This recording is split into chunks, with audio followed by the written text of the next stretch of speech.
नमस्कार, आप सभी का मनी नाइन में बहुत बहुत स्वागत है। और आज की इस डिस्कशन में मेरे साथ हैं प्रवीण शर्मा सर और मैं हूं आपके साथ सिमरनजीत सिंह। तो आज का जो मुद्दा है करोड़ों भारतीयों से जुड़ा हुआ है। दरअसल सरकार ने एक ऐसा फैसला लिया है जिससे करोड़ों लोगों को बड़ी राहत मिलने वाली है। खासकर उन लोगों को जिन्हें सरकार फ्री राशन दे रही है, मुफ्त राशन देती है। ऐसे लोगों को अब जो राशन की मात्रा है, क्वांटिटी है, सरकार और ज़्यादा यहाँ पर बढ़ाने पर विचार कर रही है और ज़्यादा राशन उन्हें मुफ्त में यहाँ पर मिल सकता है। तो क्या है पूरा मामला, ये हम प्रवीण सर से यहाँ पर समझने वाले हैं। तो प्रवीण सर, क्या नया अपडेट निकल कर आ रहा है? सरकार क्या फैसला कर रही है सर, जिन लोगों को राशन मिल रहा है उनके लिए? नहीं, देखिए सिमरनजीत, सरकार एक बहुत बड़ा फैसला करने वाली है और उसका ड्राफ्ट जो है वो जी। सरकार ने जारी कर दिया है। दरअसल सरकार खाद्य सुरक्षा जो अधिनियम है या फूड हुँ। सेफ्टी माफ़ कीजिएगा, नेशनल फूड सिक्योरिटी जो एक्ट है जी। 2013 का, उसमें अमेंडमेंट करने का, उसमें संशोधन करने का एक प्रस्ताव लेकर आई है। हुँ। इस इस प्रस्ताव के तहत जिन लोगों को मुफ्त में अनाज मिलता है, खास तौर पर अंत्योदय अन्न योजना के जो जी। लाभार्थी हैं, जो सबसे गरीब लोग हैं, उनको मिलने वाला जो राशन है अ, उसका जो मात्रा है, वो सरकार यहाँ पर बढ़ाने जा रही है। अभी एक परिवार को जी। 35 किलो अनाज का कैप है, हुँ। उससे ज़्यादा अनाज नहीं मिल सकता है, चाहे परिवार में कितने भी सदस्य हों। अब सरकार इसको परिवार से हटाकर इसको सदस्यों के आधार पर लेकर आना प्रति व्यक्ति चाहती के है, हिसाब से प्रति बेसिकली। व्यक्ति के जी। हिसाब से। और सरकार इसको अब 7 किलो अनाज प्रति व्यक्ति हुँ। करना चाहती है, जो फ्री राशन सरकार देती है। ओके। तो क्या सर इसमें कितनी कैपिंग आपने बताया यहाँ पर कैपिंग होने वाली है, कितनी कैपिंग होने वाली है? एक तो ये आपसे यहाँ पर जानना चाहेंगे, बिल्कुल। है ना? और जैसा कि अभी हम पढ़ रहे हैं, ये जो ड्राफ्ट है उसमें 35 किलो कैपिंग की यहाँ पर बात आ हाँ, रही है। बिल्कुल। लेकिन सर एक चीज़ इसमें यहाँ पर समझने वाली ये है हुँ, कि मान लीजिए कि किसी परिवार में मान लीजिए 10 सदस्य हैं, हुँ। लेकिन उन्हें जो आपने बताया कि जी, 7 किलो प्रति व्यक्ति के हिसाब से राशन बिल्कुल, यहाँ पर बिल्कुल, मिलने का जो बिल्कुल, ड्राफ्ट तैयार किया गया है। बिल्कुल। अगर 10 व्यक्ति हैं तो कैपिंग 35 किलो पे ही सरकार ने फिक्स कर दिया कि इससे हाँ, ऊपर आपको जो है अनाज नहीं मिलेगा। बिल्कुल, लेकिन जिन लोगों के घर में 3 लोग हैं, उन्हें 7 किलो के हिसाब से अगर कम देखें तो मिलेगा। 21 किलो राशन बनता एग्ज़ैक्टली। है, यानी कि कम मिलेगा। पहले उनको भी 35 किलो मिलता था, लेकिन अब उनका राशन कम बन रहा है। तो यहाँ पर सरकार क्या करना चाह रही है? सर सरकार बेसिकली दोनों तरफ से सरकार का जो राशन है, अनाज है, ये बच रहा है। तो नहीं, प्लानिंग क्या है सरकार की? नहीं, देखिए, सरकार, अगर आप एक नज़रिए से देखेंगे तो ऐसा लगेगा कि सरकार आपको ज़्यादा राशन देने का हुँ। प्रावधान कर रही है, जहाँ पर आपको 7 किलो जी। अनाज प्रति व्यक्ति प्रति के व्यक्ति हिसाब मिलेगा। से मिलेगा, हुँ। जो कि प्रायोरिटी जो कार्ड होल्डर हैं, हुँ। प्राथमिकता के आधार पर जो जिनको कार्ड दिए गए हैं, राशन कार्ड, जी। जो आपके अंत्योदय अन्न योजना के लाभार्थी हैं, उनसे थोड़ी ऊपर कमाई के जी। दायरे में आते हैं। उनको 5 किलो राशन प्रति व्यक्ति के हिसाब से सरकार देती है। हुँ। कैपिंग वहाँ भी 35 किलो है। जी। अब सरकार यहाँ पर जो अंत्योदय अन्न योजना वाले लाभार्थी हैं, इनको बढ़ाकर हुँ। 7 किलो करना चाहती है। लेकिन सरकार ने एक जो इसमें जो ड्राफ्ट है, जी। उसमें एक जो नियम रखा है, वो ये कि अधिकतम किसी भी परिवार को मिलने वाला जो राशन है, वो 35 किलो 35 किलो रहेगा। होगा। और यहीं से फिर वो बात आती है जो आप बता रहे हैं जी। कि साहब, जिस परिवार में कम सदस्य हैं, उनको तो साहब कम अनाज मिलेगा। भाई, 3 सदस्य, 4 सदस्य हैं मान लीजिए, तो 28 किलो ही राशन मिला। बिल्कुल। अभी 35 किलो मिलता है, चाहे आपके घर में 2 सदस्य हों, 1 सदस्य हो या 5 5 सदस्य हों। बिल्कुल। तो ऑप्टिमम लेवल अगर आप देखेंगे तो जिस परिवार में 5 सदस्य हैं, वही 35 किलो अनाज पाएगा। जी। लेकिन अब जिस परिवार में 7 सदस्य हैं हुँ। और प्रति व्यक्ति के हिसाब से आप देखेंगे तो 7 बया 7 के हिसाब से बया 7 7 कितना हुआ, 49 केजी जी, जी, हुआ। जी, जी। अगर 7 लोग हैं और 7 किलो अनाज सरकार देना चाहती है प्रति व्यक्ति, तो 49 किलो अनाज प्रति महीने हुआ। हुँ। लेकिन सरकार ने कैपिंग कर दी है कि 35 किलो। बिल्कुल। तो बड़ा परिवार है तो आपको नुकसान है नुकसान है।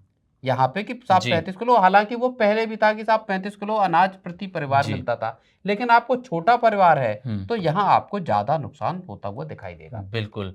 और अभी अगर हम कुछ यहाँ पर आंकड़े देखें, तो करीब 80 करोड़ लोग हैं जो नेशनल फूड सिक्योरिटी एक्ट के तहत जिन्हें ये राशन मिल रहा है, इसमें से भी अगर हम एएवाई यानी कि अंत्योदय अन्न अन्न योजना के तहत देखें, तो इसमें परिवार काउंट होते हैं, क्योंकि तो इसमें 2 करोड़ 26 लाख परिवार यहाँ पर शामिल हैं अंत्योदय अन्न योजना के अंदर, जिन्हें अभी तक हर महीने प्रति परिवार जो है 35 किलो राशन मिलता था।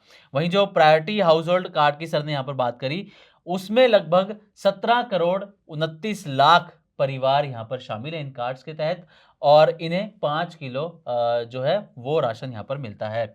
तो सर फाइनेंशियल बर्डन की भी यहाँ पर बात होनी ज़रूरी है सर। सरकार के ऊपर कितना इस योजना के तहत फाइनेंशियल बर्डन है, और जो कुछ सरकार बदलाव कर रही है, क्या इससे और बर्डन बढ़ने वाला है सरकार के ऊपर? नहीं, देखिए, इसको समझना होगा। जनवरी 2024 में सरकार ने दरअसल इस स्कीम को 5 साल और बढ़ा दिया था गरीबों को जी। फ्री अनाज देने के लिए। और उसका जो खर्च था सरकार ने 5 साल के लिए, वो 11,80,000 करोड़ रुपए जी। तय किया था।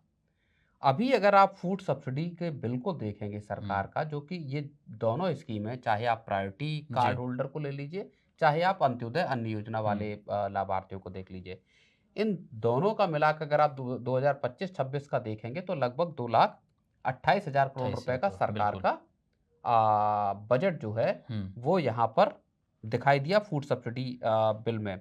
और इसमें जो है अगर अंत्योदय परिवारों पर खर्च को देखें, क्योंकि फूड सिक्योरिटी जो आपका फूड सब्सिडी जो बिल है, उसमें तमाम चीज़ें बाकी की भी शामिल हैं, लेकिन अगर इसमें अंत्योदय अन्न योजना को देखेंगे तो वो लगभग 45,000 करोड़ रुपए का खर्चा यहाँ बैठता है, क्योंकि अंत्योदय अन्न परिवारों की हिस्सेदारी अगर आप बांटे गए राशन के हिसाब से देखेंगे तो वो तकरीबन 18% बैठती है, क्योंकि लगभग 1 लाख टन अनाज अंत्योदय परिवारों को दिया जाता है, जबकि 429 मतलब 430 लाख टन अनाज जो है वो 1 साल पहले अगर हम देखेंगे तो वो प्रायोरिटी जो कार्ड होल्डर हैं इन परिवारों को बांटा गया।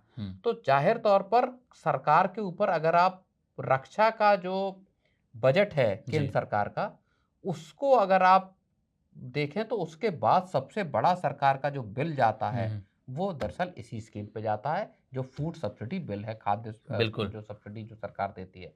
तो सरकार बड़े पैमाने पर, और 80 करोड़ अगर आप लोगों को लाभार्थी मान के चलते हैं जिनको फ्री राशन सरकार दे रही है, तो तकरीबन आपकी जो टोटल आबादी है उसका 60% से ऊपर हिस्सा बैठ जाता है जिनको सरकार फ्री में राशन दे रही है। बिल्कुल सर। और यहाँ पर आप आंकड़े आपने सामने रखे, फाइनेंशियल बर्डन की बात करी, वित्तीय बोझ की, तो यहाँ पर कुछ नंबर रखना चाहूँगा, जो कि नेशनल फूड सिक्योरिटी एक्ट के तहत और प्रधानमंत्री गरीब कल्याण योजना के तहत जो सरकार के ऊपर फाइनेंशियल बर्डन आता है, या फिर कहें कि जो योजना पर खर्च होता है, 2024-25 में ये 1,99,500 करोड़ रुपए यहाँ पर खर्च किए गए थे सरकार की तरफ से। 2025-26 में जैसा कि सर ने बताया 2,27,754 करोड़ यानी कि 2,28,000 करोड़ के आसपास यहाँ पर रकम ये खर्च की गई।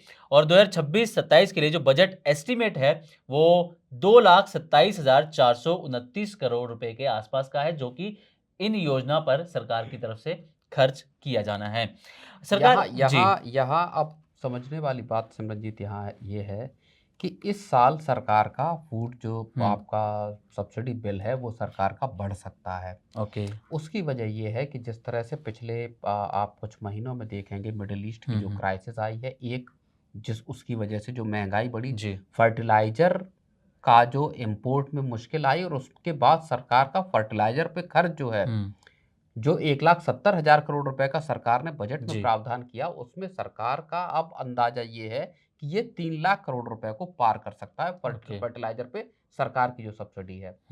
तो यहाँ फर्टिलाइजर पे सब्सिडी डबल हो रही। दूसरा, आप जो फूड ग्रेन्स के प्रोक्योरमेंट जो है सरकार का, जो FCI आपका जो फूड प्रोक्योर करती है, खाद्यान्न प्रोक्योर करती है, उसका भी खर्चा सरकार के ऊपर बढ़ने वाला है। वजह उसकी ये है कि सरकार खुद ये, अभी शिवराज सिंह चौहान ने पिछले ही हफ्ते इस बात को कहा था कि 12 जो राज्य हैं देश के, वो आपका गंभीर रूप से प्रभावित हो सकते हैं अल नीनो के इफेक्ट की वजह से। तो जो आपकी खरीफ की फसलों का जो अल नीनो का असर है पैदावार पर, जिसमें दलहन तिलहने आते हैं, और उसके बाद जब आपका रबी का जो सीजन आएगा जी। उसमें गेहूं होगा, सरसों होगा।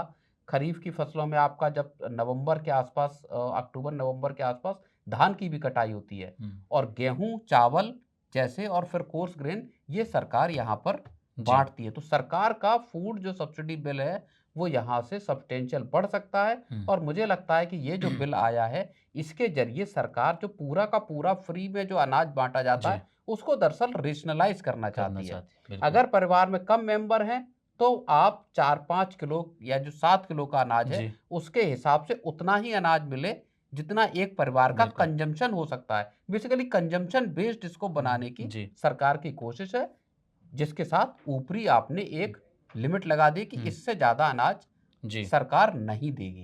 लेकिन सर यहाँ पर एक चीज़ जो मुझे लगता है कि समझने वाली है वो ये हुँ, कि अंत्योदय योजना की बात करें, सरकार ने हुँ, कैपिंग कर दी 35 किलो। लेकिन मान लीजिए जिनके 3-4 सदस्य हैं, उनको अगर हम 3 सदस्य के हिसाब से देखें तो हुँ, 21 किलो बनता है उनका, जी, जबकि पहले उनको भी 35 किलो ही 35 यहाँ पर किलो मिल राशन रहा मिल था, रहा था। बिल्कुल। तो ऐसे में आपको लगता है कि जो प्रायोरिटी हाउसहोल्ड कार्ड हैं, हुँ, हुँ। अंत्योदय योजना से लोग यहाँ पर शिफ्ट हो सकते हैं? क्योंकि यहाँ पर तो अभी 35 किलो की वो लिमिट चल रही है, तो वहाँ से लोग यहाँ शिफ्ट हो सकते हैं, क्या आपको लगता है इसमें? नहीं, लेकिन देखिए 35 किलो की अपर लिमिट तो यहाँ पर भी कैपिंग है। अच्छा। तो 35 किलो से ज़्यादा तो अनाज नहीं मिलना, जी। चाहे आपके परिवार में 5 सदस्य हों हुँ। या परिवार में 10 सदस्य हों। इसमें हो क्या सकता है, और देखिए सरकार की जो एक प्रैक्टिकल दिक्कत है, जी। या प्रैक्टिकल जो सरकार को चीज़ें समझ में आई हुँ, ग्राउंड हुँ। पे, वो ये है कि बहुत सारे लोग जो अनाज उनको मिलता था हुँ। उसको दरअसल जब अनयूज़्ड है तो उसको मार्केट में ले जाकर बेच बेच देते देते थे। थे, बिल्कुल। सरकार को सीधे तौर पर जो ग्राउंड की रियलिटी है वो ये पता चली होगी कि साहब जो हम अनाज दे रहे हैं, 35 किलो अनाज मान लीजिए एक परिवार को दिया, जी, खपत थी सिर्फ 20 किलो की, तो जो 15 किलो अनाज है वो व्यक्ति ने उठाकर बेच बाजार दिया में बेच मार्केट में। दिया। हुँ। और सरकार ने 5 साल बढ़ा दिया तो लोगों को भी इस बात का आश्वासन है कि 5 साल तो अगले, हुँ। यानी 2028 तक सरकार ने इस स्कीम को जी। जारी रखने का फैसला लिया है। तो अगले 2028 तक अनाज फ्री मिलेगा ही, तो लोग जी। उसको स्टोर करने का भी ज़रूरत महसूस नहीं नहीं कर करते। रहे। तो ये एक बड़ा फैक्टर यहाँ पर जो हो सकता है। दूसरी बात, अब जिन परिवारों में ज़्यादा सदस्य होंगे, हुँ। तो क्या वहाँ परिवार फिर आपस में नए परिवारों को बनाने का या उसके तहत आवेदन देंगे? जी। मान लीजिए एक परिवार में 2 लड़के हुँ, हुँ। हैं जो वयस्क हैं, उनकी शादियाँ हो गई और कुल मिलाकर अभी एक परिवार के तहत ही ये लोग जी। राशन ले रहे हैं। तो क्या फिर परिवार में अलग जो बेटा विवाहित है वो हुँ। अपनी पत्नी के साथ अलग बिल्कुल। आवेदन करेगा एक अंत्योदय कार्ड के जी। लिए या प्रायोरिटी मान लीजिए कार्ड हुँ, के हुँ, लिए? हुँ। तो इस तरह से फिर इस स्कीम के से जी। लोग जो जो उनको ज़रूरत है या हुँ, हुँ। उसका उतना राशन लेने की जी। मैं कहूँगा कि जोड़-जुगाड़ कर सकते हैं। बिल्कुल। और सर एक मैं आखिरी सवाल यहाँ पर लेना चाहूँगा और सरकार भी मेरे को लगता है ये समझती है कि कई जो हैं इस लिस्ट के अंदर या फिर इन कार्ड के ज़रिए फर्ज़ी लाभार्थी भी हैं, जो इस बिल्कुल, स्कीम का लाभ उठा रहे हैं। बिल्कुल, और लाभ उठा रहे हैं फिर उसको मार्केट में बेचना या यूज़ करना, लेकिन वो फर्ज़ी तरीके से जो है इस कार्ड बिल्कुल। में जुड़े हुए हैं। तो ये भी सरकार का कहीं न कहीं मकसद है इन लोगों को हटाना लिस्ट से। नहीं, लेकिन वो लिस्ट से कैसे हटेंगे? हुँ। आप मान लीजिए कोई परिवार जो है वो जी। पॉवर्टी लाइन में आता नहीं है। हुँ। अंत्योदय या आप प्रायोरिटी में मान लीजिए जी। उससे ऊपर है, अमीर है, लेकिन वो राशन का फ़ायदा उठा रहे हैं, फ्री राशन का। जी।